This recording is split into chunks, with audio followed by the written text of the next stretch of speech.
terrorist groups that are of concern to the West, and they're engaged specifically about that. They're terrorist groups of concern to China, and they're engaged specifically about that.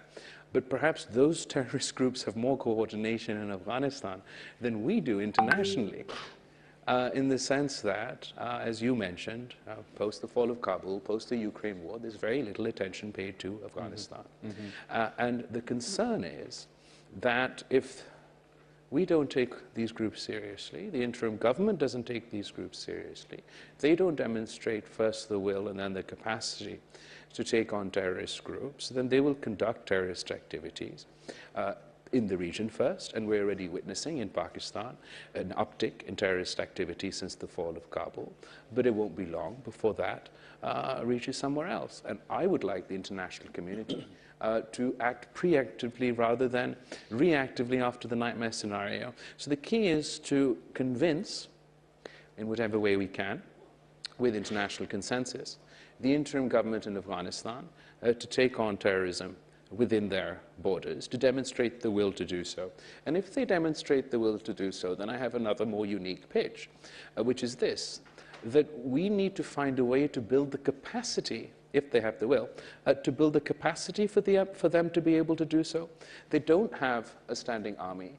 They don't have a counterterrorism force. They don't even have a proper border security force. In that situation, even if they had the will, they certainly don't have the capacity to deal with this threat, which is a problem, first for the imminent neighbors, but then for the international community by and large.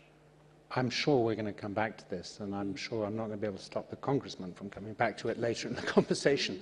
But one thing all of us have emphasized so far is the importance of the rights of minorities and of women as well. And you're making an extremely important point that this is a concern shared by everyone. In fact, unless it's fake news, the Iranians and Chinese just met, and one of the things they talked about was the importance of respecting, I mean, would you believe it, women's rights in Afghanistan.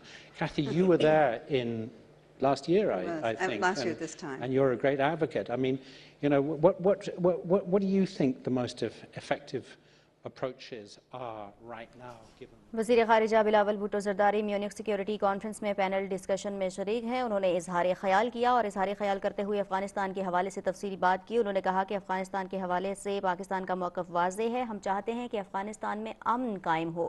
عالمی برادری کو چاہیے کہ افغانستان میں قیام امن کے لیے اپنا کردار ادا کرے. مستحکم افغانستان صرف پاکستان ہی نہیں پورے خطے کے مفاد میں ہے. ان کا کہنا تھا کہ افغان عبوری حکومت دہشت گردی کے خاتمے کے لیے پرعزم ہے اور افغان حکومت نے یقین دہانی کرائی ہے کہ افغان سرزمین کسی بھی دوسرے ملک کے خلاف استعمال نہیں کی جائے گی. اس وقت کی موجودہ صورتحال میں افغانستان اور افغانستان کے عوام کو عالمی برادری کے تعاون کی ضرورت ہے. انہوں نے کہا کہ عالمی برادری کو اس وقت آگے بڑھ کر افغانستان کی مدد کرنے کی ضرورت ہے تاکہ وہاں پر قیام امن کو ممکن بنایا جا سکے. افغان عبوری حکومت دہشت گردی کے خاتمے کے لیے پرعزم ہے اور اس ضمن میں عالمی برادری کی مدد بھی افغان حکومت کو درکار ہے. لہٰذا عالمی برادری آگے بڑھ کر اپنا کردار ادا کرے. انہوں نے پاکستان کے حوالے سے بھی بات کی کہ پاکستان کئی دہائیوں سے افغان پناہ گزینوں کی مدد کر رہا ہے. ہم صرف یہ چاہتے ہیں